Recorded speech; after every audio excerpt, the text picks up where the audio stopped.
Digital स्वाध्याय.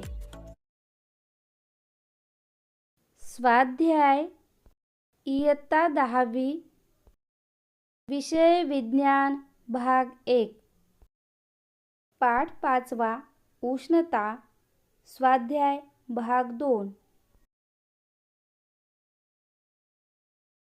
प्रश्न 7वा. खालील प्रश्नांची उत्तरे लिहा. अप्रकट उष्मा म्हणजे काय? पदार्थातील अप्रकट उष्मा पदार्थातून बाहेर टाकला गेल्यास पदार्थाच्या अवस्था कशा बदलतील? अप्रकट उष्मा म्हणजे पदार्थाचे स्थिर तापमानास अवस्थांतर होत असताना पदार्थाने शोषून घेतलेली अथवा बाहेर टाकलेली उष्णता होय. पदार्थातील अप्रकट उष्मा पदार्थातून बाहेर टाकला गेल्यास द्रवाचे स्थायूत रूपांतर होते, वायूचे द्रवात रूपांतर होते, बाष्पाचे द्रवात रूपांतर होते. पदार्थाच्या विशिष्ट उष्माधारकतेच्या मापनासाठी कोणत्या तत्वाचा वापर करतात? पदार्थाच्या विशिष्ट उष्माधारकतेच्या मापनासाठी उष्णता विनिमयाच्या तत्वाचा वापर करतात. हे तत्व असे आहे. उष्णता विनिमयाचे तत्व.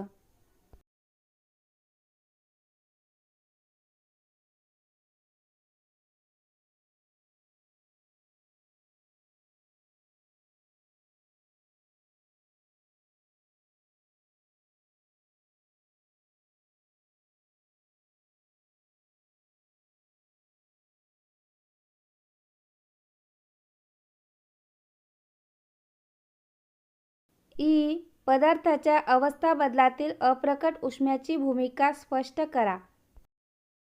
स्थायू पदार्थास उष्णता दिल्यास सुरुवातीस त्याचे तापमान वाढते. यावेळी पदार्थाने शोषलेली उष्णता पदार्थाच्या कणांची गतिज ऊर्जा वाढवण्यात तसेच त्या कणांमधील आकर्षण बलाविरुद्ध कार्य करण्यात म्हणजेच अणुरेणूंमधील बंध कमकुवत करण्यासाठी वापरली जाते. उष्णता देणे सुरू ठेवल्यास ठराविक तापमानाला स्थायू पदार्थाचे द्रवात रूपांतर होऊ लागते. यावेळी तापमान स्थिर राहते व पदार्थाने शोषलेली उष्णता पदार्थातील कणांमधील बंध तोडण्यासाठी व अवस्थांतरासाठी वापरली जाते. या उष्णतेस वितळणाचा अप्रकट उष्मा म्हणतात. द्रवाचे द्रवाच्या उत्कलनांकावर वायूमध्ये रूपांतर होतानाही उष्णता शोषली जाते, पण तापमान बदलत नाही. या उष्णतेस बाष्पनाचा अप्रकट उष्मा म्हणतात. यावेळी शोषलेल्या उष्णतेचा वापर द्रवाच्या कणांमधील बंध कमकुवत करण्यासाठी व अवस्थांतरासाठी होतो. काही पदार्थांच्या बाबतीत ठराविक भौतिक स्थिती असताना स्थायूचे बाष्पात रूपांतर होऊ शकते. यावेळी ही उष्णता शोषली जाते, पण तापमान स्थिर राहते. या उष्णतेस संप्लवनाचा अप्रकट उष्मा म्हणतात. अप्रकट उष्मा म्हणजे पदार्थाचे स्थिर तापमानास अवस्थांतर होत असताना पदार्थाने शोषून घेतलेली अथवा बाहेर टाकलेली उष्णता होय. द्रवाचे स्थायूत रूपांतर होताना, बाष्पाचे द्रवात रूपांतर होताना तसेच बाष्पाचे स्थायूत रूपांतर होताना हा अप्रकट उष्मा पदार्थांकडून बाहेर टाकला जातो. हवा संपृक्त आहे की असंपृक्त आहे हे कशाच्या आधारे व कसे ठरवाल? हवा संपृक्त आहे की असंपृक्त आहे हे हवेतील बाष्पाच्या प्रमाणाच्या आधारे ठरवतात. हवेची सापेक्ष आर्द्रता 100% असल्यास ती हवा बाष्पाने संपृक्त होय. यावेळी झाडाच्या पानांवर, गवतावर दवबिंदू तयार झालेले दिसतात. हवेची सापेक्ष आर्द्रता 100% पेक्षा कमी असल्यास ती हवा बाष्पाने असंपृक्त होय. प्रश्न 8वा. खालील उतार्याचे वाचन करा व विचारलेल्या प्रश्नांची उत्तरे लिहा. उष्ण व थंड वस्तूंमध्ये उष्णतेची देवाणघेवाण झाल्यास उष्ण वस्तूचे तापमान कमी होत जाते व थंड वस्तूचे तापमान वाढत जाते. जोपर्यंत दोन्ही वस्तूंचे तापमान सारखे होत नाही तोपर्यंत तापमानातील हा बदल होत राहतो. या क्रियेत गरम वस्तू उष्णता गमावते तर थंड वस्तू उष्णता ग्रहण करते. दोन्ही वस्तू फक्त एकमेकांमध्ये ऊर्जेची देवाणघेवाण करू शकतात. अशा स्थितीत असल्यास म्हणजेच जर दोनही वस्तूंची प्रणाली वातावरणापासून वेगळी केल्यास प्रणालीमधून उष्णता आतही येणार नाही किंवा बाहेरही जाणार नाही. अशा स्थितीत आपणास खालील तत्व मिळते. उष्ण वस्तूने गमावलेली उष्णता बरोबर थंड वस्तूने ग्रहण केलेली उष्णता. या तत्वास उष्णता विनिमयाचे तत्व म्हणतात. उष्णता स्थानांतरण कोठून कोठे होते? उष्णता स्थानांतरण उष्ण वस्तूकडून थंड वस्तूकडे होते. अशा स्थितीत आपणास उष्णतेच्या कोणत्या तत्वाचा बोध होतो? उष्णता स्थानांतरण अधिक तापमानाच्या वस्तूकडून कमी तापमानाच्या वस्तूकडे होते. अशा स्थितीत आपणास उष्णतेच्या या तत्वाचा बोध होतो. ते तत्व थोडक्यात कसे सांगता येईल? दोन वस्तूंची प्रणाली वातावरणापासून वेगळी केल्यास उष्ण वस्तूने गमावलेली उष्णता बरोबर थंड वस्तूने ग्रहण केलेली उष्णता. या तत्वाचा उपयोग पदार्थाच्या कोणत्या गुणधर्माच्या मापनासाठी केला जातो? या तत्वाचा उपयोग पदार्थाच्या विशिष्ट उष्माधारकतेच्या मापनासाठी केला जातो. प्रश्न 9. उदाहरणे सोडवा. 1 ग्रॅम वस्तुमानाचे दोन पदार्थ अ आणि ब यांना एकसारखी उष्णता दिल्यावर अ चे तापमान 3 अंश सेल्सिअसने तर ब चे तापमान 5 अंश सेल्सिअसने वाढले. यावरून अ व ब पैकी कोणाची विशिष्ट उष्माधारकता जास्त आहे? किती पटीने? दिलेले मास m बरोबर 1 ग्रॅम, डेल्टा T1 बरोबर 3 अंश सेल्सिअस, डेल्टा T2 बरोबर 5 अंश सेल्सिअस. येथे Q बरोबर mc1 डेल्टा T1 बरोबर mc2 डेल्टा T2.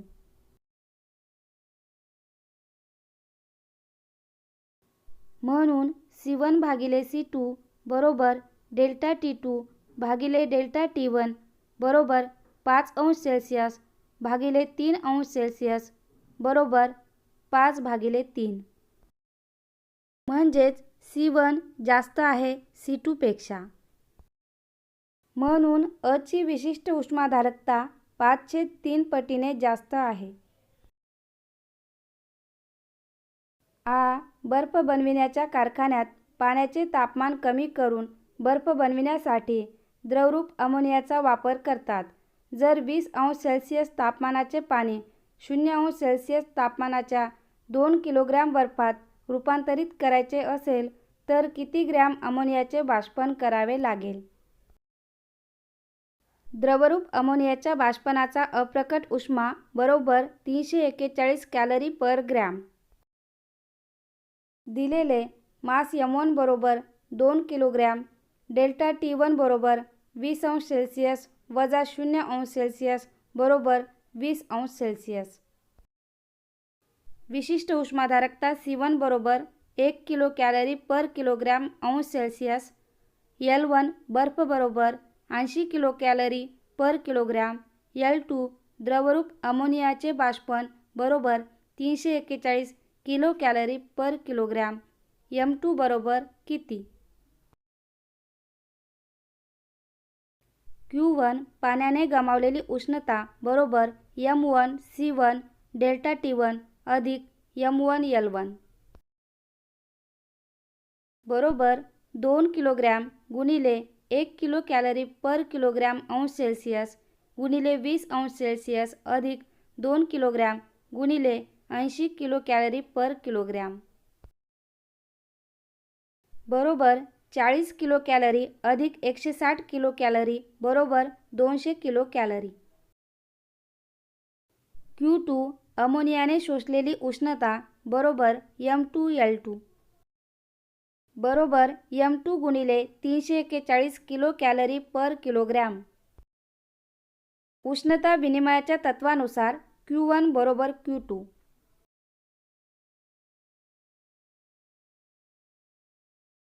म्हणून 200 किलो कॅलरी बरोबर M2 गुणिले 341 किलो कॅलरी पर किलोग्रॅम. म्हणून M2 बरोबर 200 भागिले 341 किलोग्रॅम बरोबर 0.5864 किलोग्रॅम बरोबर 586.4 ग्रॅम. म्हणजेच 586.4 ग्रॅम अमोनियाचे बाष्पन करावे लागेल. एका उष्णतारोधक भांड्यामध्ये 150 ग्रॅम वस्तुमानाचा 0 अंश सेल्सिअस तापमानाचा बर्फ ठेवला आहे. 100 अंश सेल्सिअस तापमानाची किती ग्रॅम पाण्याची वाफ त्यात मिसळावी म्हणजे 50 अंश सेल्सिअस तापमानाचे पाणी तयार होईल. बर्फ वितळण्याचा अप्रकट उष्मा बरोबर 80 कॅलरी पर ग्रॅम. पाण्याच्या बाष्पनाचा अप्रकट उष्मा बरोबर 540 कॅलरी पर ग्रॅम. पाण्याची विशिष्ट उष्माधारकता बरोबर 1 कॅलरी पर ग्रॅम. दिलेले बर्फाचे वस्तुमान M1 बरोबर 150 ग्रॅम. डेल्टा T1 बरोबर 50 अंश सेल्सिअस वजा 0 अंश सेल्सिअस बरोबर 50 अंश सेल्सिअस. विशिष्ट उष्माधारकता C1 बरोबर 1 कॅलरी पर ग्रॅम अंश सेल्सिअस. बर्फ वितळण्याचा अप्रकट उष्मा L1 बरोबर 80 कॅलरी पर ग्रॅम. पाण्याच्या बाष्पनाचा अप्रकट उष्मा L2 बरोबर 540 कॅलरी पर ग्रॅम. डेल्टा T2 बरोबर 100 अंश सेल्सिअस वजा 50 अंश सेल्सिअस बरोबर 50 अंश सेल्सिअस. Q1 बर्फाने ग्रहण केलेली उष्णता बरोबर M1 L1 बरोबर 150 ग्रॅम गुणिले 80 कॅलरी पर ग्रॅम बरोबर 12,000 कॅलरी. Q2 बर्फ वितळल्यामुळे तयार झालेल्या पाण्याने ग्रहण केलेली उष्णता बरोबर M1 C1 डेल्टा T1 बरोबर 150 ग्रॅम गुणिले 1 कॅलरी पर ग्रॅम अंश सेल्सिअस गुणिले 50 अंश सेल्सिअस बरोबर 7500 कॅलरी. Q3 बरोबर वाफेने बाहेर टाकलेली उष्णता बरोबर M2 L2 बरोबर M2 गुणिले 540 कॅलरी पर ग्रॅम. Q4 वाफेचे पाणी झाल्यावर त्याने बाहेर टाकलेली उष्णता बरोबर M2 C1 डेल्टा T2 बरोबर M2 गुणिले 1 कॅलरी पर ग्रॅम अंश सेल्सिअस गुणिले 50 अंश सेल्सिअस. उष्णता विनिमयाच्या तत्वानुसार Q1 अधिक Q2 बरोबर Q3 अधिक Q4. म्हणून 12,000 कॅलरी अधिक 7,500 कॅलरी बरोबर M2 गुणिले 540 कॅलरी पर ग्रॅम अधिक M2 गुणिले 50 कॅलरी पर ग्रॅम. म्हणून 19,500 कॅलरी बरोबर M2 540 अधिक 50 कॅलरी पर ग्रॅम. म्हणून M2 बरोबर 19,500 भागिले 590 ग्रॅम बरोबर 33.05 ग्रॅम. म्हणजेच 33.05 ग्रॅम पाण्याची वाफ मिसळावी. एका कॅलरी मापीचे वस्तुमान 100 ग्रॅम असून विशिष्ट उष्माधारकता 0.1 किलो कॅलरी पर किलोग्रॅम अंश सेल्सिअस आहे. त्यामध्ये 250 ग्रॅम वस्तुमानाचा 0.4 किलो कॅलरी पर किलोग्रॅम अंश सेल्सिअस विशिष्ट उष्माधारकतेचा व 30 अंश सेल्सिअस तापमानाचा द्रव पदार्थ आहे. त्यामध्ये जर 10 ग्रॅम वस्तुमानाचा 0 अंश सेल्सिअस तापमानाचा बर्फाचा खडा टाकला तर मिश्रणाचे तापमान किती होईल? 1 किलो कॅलरी पर किलोग्रॅम अंश सेल्सिअस बरोबर 1 कॅलरी पर ग्रॅम अंश सेल्सिअस. Q1 बरोबर M1 C1 कंसामध्ये T1 वजा T बरोबर 100 गुणिले 0.1 गुणिले 30 वजा T बरोबर 300 वजा 10t. Q2 बरोबर M2C2 कंसात T2 वजा T बरोबर 250 गुणिले 0.4 गुणिले 30 वजा T बरोबर 3000 वजा 100t. Q3 बरोबर M3L अधिक M3CW कंसात T वजा 0 बरोबर 10 गुणिले 80 अधिक 10 गुणिले 1 गुणिले T बरोबर 800 अधिक 10t. आता Q1 अधिक Q2 बरोबर Q3 म्हणून 300 वजा 10t अधिक 3000 वजा 100t बरोबर 800 अधिक 10t. म्हणून 300 अधिक 3000 वजा 800 बरोबर 100t अधिक 10t अधिक 10t. म्हणून 2500 बरोबर 120t. म्हणून मिश्रणाचे तापमान T बरोबर 2500 भागिले 120 बरोबर 125 भागिले 6 बरोबर 20.83 अंश सेल्सिअस. इयत्ता 5वी ते 10वी कोणत्याही विषयाचा कोणताही स्वाध्याय पाहण्यासाठी यूट्यूबवर मराठी किंवा इंग्रजीमध्ये डिजिटल स्वाध्याय लिहून समोर पाठाचे नाव लिहा.